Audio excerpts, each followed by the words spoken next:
Good evening, everyone, and welcome to the Piper Report. So, I saw an anti-gun article from the Las Vegas Sun, and I think it requires some dissection because I think the author or the authors, plural, are completely missing the point. So, let's go over it. Let's assume for a moment that the way to stop gun violence at schools is to require teachers to be armed, as Trump and Wayne LaPierre and a host of NRA drones are suggesting. Alright, right off the bat, an ad hominem attack. Yes, let's denigrate those who are in the NRA. I'm actually an NRA member. I think my subscription ends, next year, but I don't really agree with the classification of being an NRA drone. I'm a constitutionalist. Call me that instead. Instead of saying host of NRA drones, say a host of Second Amendment supporters. I think that's more politically correct, of course. And that's where we are being attacked on so much these days, not being politically correct. So if you're going to do it, get it right. Well then, why stop there? Don't people in other public settings deserve similar protection? Yes, they do. Shouldn't people go to parks, beaches, shopping districts, and the like be required to carry guns to protect their fellow citizens? No. Required? No. But they should if they want to protect their safety. I do. But let me go over a couple paragraphs before I dissect, instead of going sentence for sentence. Shouldn't convenience store clerks, bartenders, and restaurant staffs be mandated to be armed in order to guard their patrons? How about casino staff?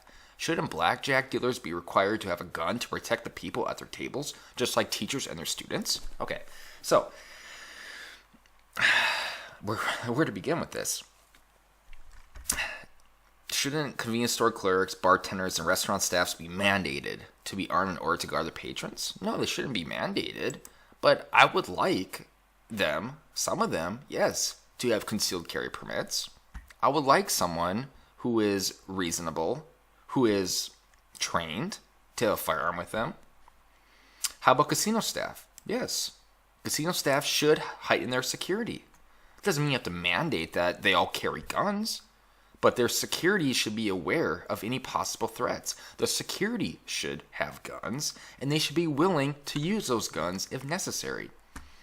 Shouldn't blackjack dealers be required to have a gun to protect people at their tables?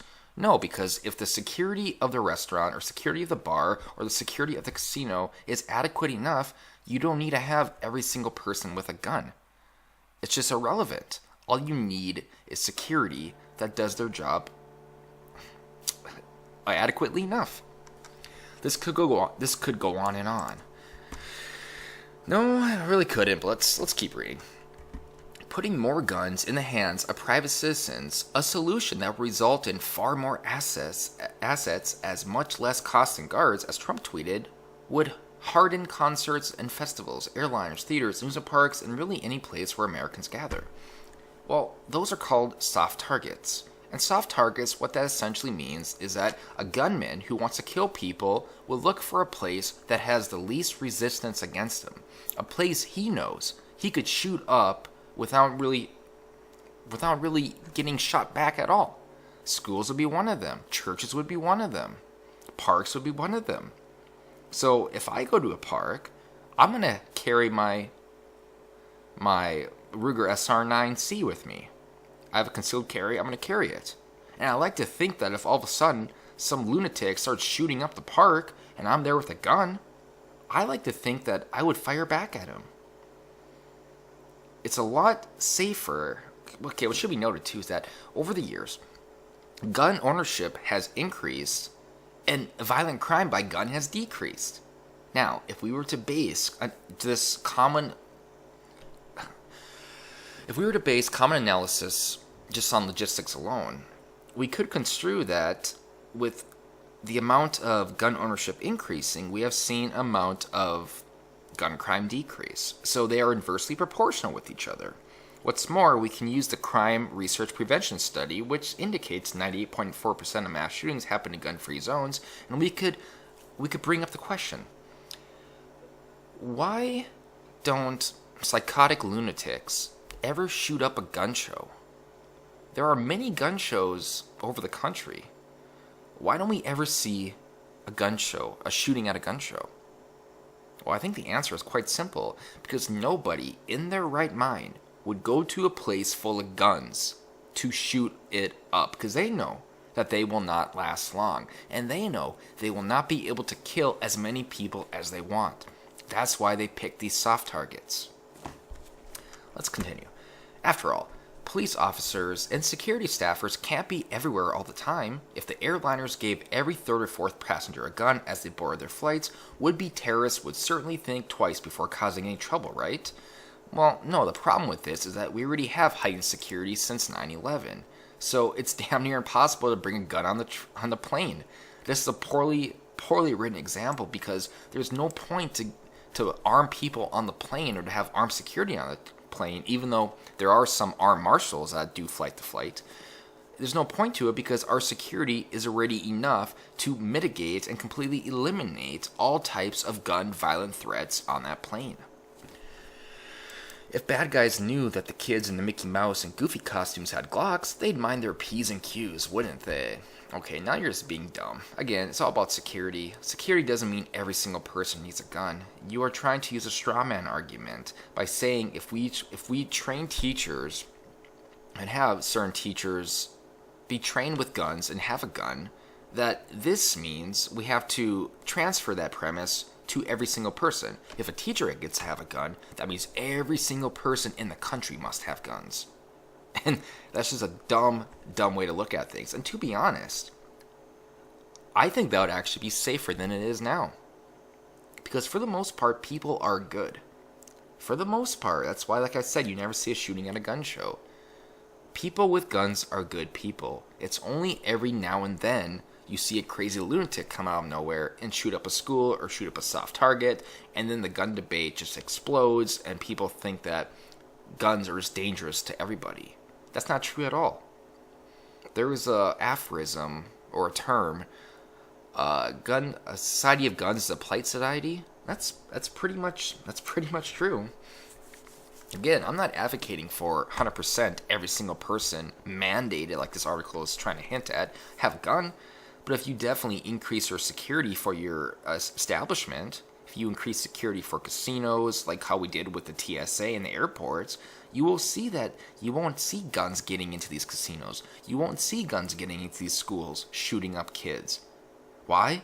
Because the risk outweighs the reward. They won't be able to get past the metal detectors. They won't be able to get past certain hallway or a classroom without a teacher who is trained shooting back at them. It'll make them think twice of doing what they're doing because they know that their chances of dying before they can carry out their nefarious attack, it's a great chance they might die before they can do that. Okay, let's get back to the real world. Yes, okay, Las Vegas Sun. Let's get back to the real world. Where are we at here? Where the idea of solving school shootings by flooding the public zone with more weapons as opposed to adopting reasonable gun safety policy is patently insane. Okay. What is reasonable gun safety policy? I stopped reading this article before here, after the sentence, so maybe they explain what it is later, because I want to do a video on it to go through it, but for now, let's assume that I didn't read the rest, because I didn't read the rest. What would be reasonable gun safety policy? Is it to ban AR-15s? Okay, let's say you ban AR-15s. What are you going to do with the, what is it about, I think 70% of all gun homicides, which are pistol related, which are from handguns? If you ban an AR-15, you're not going to do anything because the majority of gun homicides are from handguns. So is that reasonable to ban an AR-15? Well, the AR-15 is an assault rifle. No, it's not. An assault rifle is a fully automatic weapon, which have been banned since the 1930s. Well, the AR-15 is semi-automatic. Yes, pretty much all guns are semi-automatic. Well, should we ban semi-automatics? Well, why stop there? If you're going to ban semi-automatics, why not ban bolt-action rifles? Why stop there? Where does this end? Okay, think about the possible consequences. Despite best intentions, guns can be misplaced or taken from their owners. What might happen if one were to somehow get into a student's hands, or if an angry student were to grab one out of the teacher's holster? Yes, we can make dozens and dozens of possible hypothetical scenarios that could happen. How about this one? What would happen if we don't do anything, and then some people that hate people know they can go to a school where no one is armed and shoot up a bunch of kids and kill them all because, well, they know it's not being protected? Yeah, that's a pretty interesting hypothetical, huh? Except that's not a hypothetical. That is what's happening now. Using hypotheticals like this, making the worst case possible scenario, it's just irrelevant. It doesn't mean anything because you can make the worst case scenario for every single thing in the country. Look at cars. Look at alcohol. Alcohol is a good one. Or smoking. Tobacco. Look how much tobacco kills a year. Look how much smoking is a leading cause of lung cancer. Well, doesn't this mean that young kids, even though it says 18 is the age, doesn't mean that young kids can steal cigarettes from older people? Doesn't mean that young kids can maybe steal alcohol from their parents? Yes, this does mean that. So you know what? Let's do what this author is saying. Let's go ahead and let's ban alcohol. Let's ban tobacco. Let's do everything. You know what? Fuck it. Let's start walking. There's no point for cars. I mean, cars do nothing anyways. Yet they can kill people. And they do kill people. Either intentionally or accidentally, like when you're in an accident. So, yes, let's ban cigarettes, ban tobacco, we'll ban chewing, we'll ban alcohol, we'll ban cars. Oh, you know what? Some kids actually steal their prescription medications from their parents. So, yeah, let's ban just all pharmaceuticals in general. Yeah, that's a good way to do it. This is good. This is a good way to look at things. Let's say you're a law enforcement officer responding to a report of shots fired at a school. You arrive, look down a hallway, and see 5 adults pointing guns. Which one is the bad guy? Well,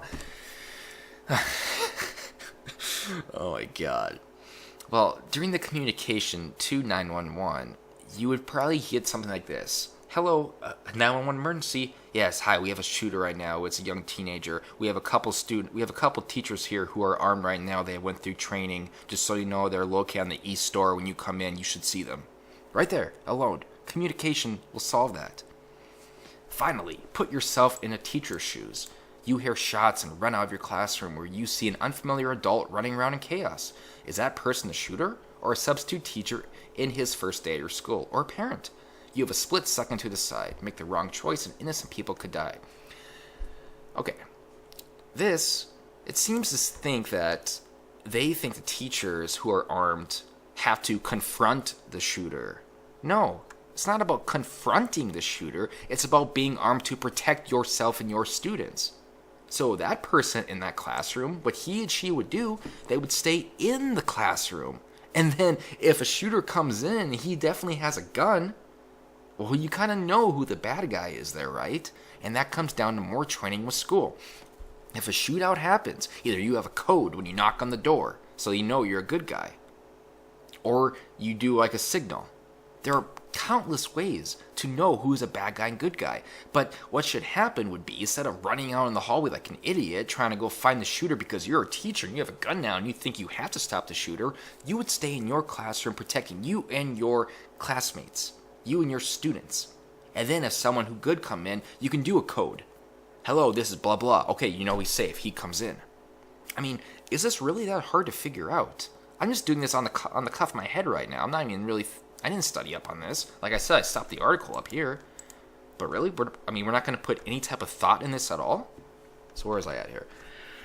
That's an awful lot to ask someone who doesn't work in law enforcement. Plus, let's not forget that most shots fired in officer-involved shootings miss their target. And these are coming from highly trained, experienced law enforcement officials. Again, that's why it's important that the teachers don't become mercenaries. The teachers aren't law enforcement. They do it to protect themselves. They're not doing it to stop the shooting. They're doing it to protect themselves and their students. Because God forbid, if that shooter would come into their classroom, they could have two different scenarios. One, all of them are unarmed and it's just open season for the shooter. Or two, a teacher is there waiting for them to come in and he can shoot back, either hitting the target, injuring him, killing him, or causing the target to run away. I would much rather have a teacher with a gun in the classroom with me if I'm a student and a shooting is going on, and then being in the classroom alone with a teacher with no gun. Which one seems safer to you? I think everyone. I really do think everyone would say, well, I'd rather be in a classroom with someone with a gun than someone without a gun. This is all so misdirected. Yes, you got that right. The real solutions lie in increasing gun safety through adoption of universal background checks, a ban on assault rifles and high-capacity magazines, increasing the legal age to purchase firearms, and passage of red flag measures that would make it easier for officials to seize guns from people who have exhibited signs of being a danger to themselves or others. Okay, so, alright, where to begin? Universal background checks. For the most part, we already have universal background checks. You can't go buy a gun at a gun store without a background check. You can't go buy a gun at a gun show without a background check now. Even privately sold guns, private purchases, are starting to be heavily scrutinized. So yeah, you could add more background checks to the private sales, but for the most part, you already have background checks when you purchase firearms. A ban on assault rifles. That's a good idea. Assault rifles have been banned since the 1930s, so yeah, that works for me since, I don't know, it's been banned for almost a millennial now. Or not millennial, a century now, so okay. And high-capacity magazines. So what is a high-capacity magazine? California thinks it's 10 or more rounds. That seems like high capacity to me. Yeah, so what is high-capacity magazine? Let's try to figure that out. Increasing the legal age to purchase firearms and passage of red flag measures that would make it easier for officials to seize guns from people who have exhibited signs of being a danger to themselves or others. This is kind of a broad term here. What does it mean, increasing the legal age to purchase firearms? So if you raise it to 21, are you going to raise the age of joining the military to 21? Because how can you be in the military where you are trained to shoot weapons, but then when you come home, you can't actually buy a weapon until you're 21? So if you're going to do it that way, you got to change everything to 21. Cigarettes, change that to 21. Let's do that. Alcohol, well, alcohol is 21. I mean, okay. Red flag measures that would make it easier for officials to seize guns from people. Red flag measures. What are red flag measures? It's a lot easier to say we should do this and that, but when you actually try to break things down and get them at their most fundamental level, that's when really you find out that people are just throwing random slogans out, talking points that sound good, but in fact they really have no basis in reality. I think many people would agree with red flag measures. For instance, this shooter and this shooting could have been prevented if the FBI did its job. They had many reports on him. They visited him. There's videos of him torturing animals and stuff. That would be a red flag measure that the police, the FBI, could have focused on and prevented this from happening. Again, we don't need to create new laws. We just need to enforce the laws we already have. Make it easier for officials to seize guns from people who exhibit signs of being a danger to themselves or others. Again, that's what I just said. Those are already laws that we have. We gotta enforce them. Okay. If the answer were more guns, America would surely be safe now. After all, the number of guns owned by private citizens has been estimated at more than 300 million, and years of relentless attacks on gun safety laws by the NRA has resulted in those firearms being carried in public places by an ever-growing number of people.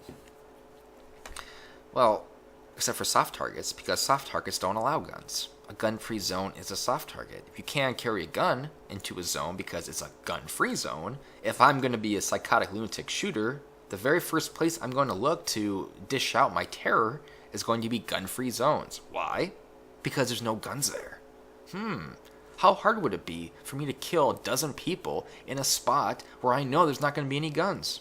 Get rid of gun-free zones, make it hard for the shooter to identify what is safe and what is not.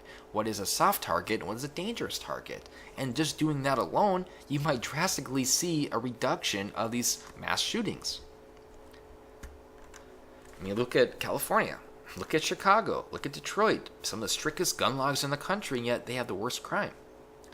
Because the CDC estimates that 80% of gun homicides are gang-related. Well, how many gang members do you know go and buy their guns from their local gun store using their own personal ID and then using those guns in crimes? No, that would never happen because they would be caught within minutes and they'd be sent to jail. So what do? They get their guns through the black market. Well, then we have people like Destiny who says, no, but let's just do like what Australia did. Let's do a gun buyback program. That would be good. Because Australia did that. They have no crime. Yes, Australia is a freaking island by itself. They don't have a southern country next to them, that run drug cartels, that have drug cartels running the country who make it their business to ship over guns and drugs to the U.S. It's a lot easier for an island to do than it is for the US to do. If you would all of a sudden unilaterally ban all guns, guns would still be in the hands of gang members due to drug cartels and due to people from Mexico and even people from Canada possibly. People would still find ways to ship guns into the country. It wouldn't prevent it at all. The CDC estimates 80% of gun homicides are gang related. I think we can reasonably conclude that the majority of those were guns that were purchased illegally on the black market. Likewise, 60% of gun deaths are from suicide. Okay, so can we really use that statistic then for the total amount of gun deaths? People like to say that this many people died from guns this year, but they conveniently leave out the fact that 60% of those are from suicide. And let me tell you, if you are suicidal and you want to kill yourself, you're going to find a way to do it. You are. It doesn't matter if you have a gun, it doesn't matter if you have a knife, it doesn't matter if you have a car, because you can, just suffocate yourself. You're going to find a way to do it. So if you're going to tout off these gun statistics and try to say, oh, this how many people die from guns, blah, blah, blah, you really have to get your shit together and make sure you're not just spewing bullshit. You have to make sure you let everyone know, even though this number is high, 60% of those were self-inflicted. Therefore, we really can't include those in our statistics. And 80% of these homicides, of gun homicides, are actually gang-related. So maybe 60% of those, I'm saying a lowball number, maybe 60% of those gun-related homicides were gang members used illegally purchased weapons. I mean, there are so many different ways to look at this, except this broad, narrow view that this dumb idiot author is talking about. Yet the tragic drumbeat of gun violence keeps pounding away. Glutting the country with guns has yielded the predictable result of making the U.S. one of the world's most dangerous places in terms of gun violence. Our rate of homicides by firearm is 25 times higher than that of other high-income nations. So 80% of that, 25 times higher, it's 80% of that is gang-related, so I don't know. I can't do the math with that, but maybe that'd make it, 1% higher than other income nations? 2% around there or so? And let's be clear. The gun safety measures like universal background checks and bans on assault weapons aren't going to leave law-abiding Americans without firearms. They're merely designed to keep guns out of the hands of people who shouldn't have them, and impose some sensible limitations on weapons and ammunition based on military versions that were designed solely to kill people. Will they end gun violence? No, but they could save lives without trampling the Second Amendment. Meanwhile, the NRA's Wild West approach of arming teachers is yet another example of the gymnastics the organization is willing to perform to block any legislation that might reduce gun sales and hurt the firearms industry. A more extreme and completely loony proposal came from a local media commentator who suggested that drones operate out of Nellis Air Force Base be flown over every school in the U.S. to provide security. Stop, please. Let's put the focus where it should be, on limiting firepower and keeping the wrong people from obtaining guns. So just kind of in conclusion here, is that most people would agree with this stuff. Stricter background checks and red flagging people, because that's already law. So I agree with that. Let's enforce that. I'm for strengthening our current gun laws. I'm not completely anti-gun control at all, but I'm not for making new laws. I'm for enforcing the laws that we already have. Because if you get rid of an AR-15, you know what's going to happen? A student just will walk in with a couple of Glock 19s with a 16-round magazine. They'll walk right into school regardless, and they'll unload on people. You put 2 Glocks in your hands, that can maybe shoot, a shot per second, semi-automatic? It doesn't matter about the AR-15. What matters is having gun-free zones. What matters is having soft targets. If you have gun-free zones, that is where people with guns that want to kill people are going to flock to. It's just common sense.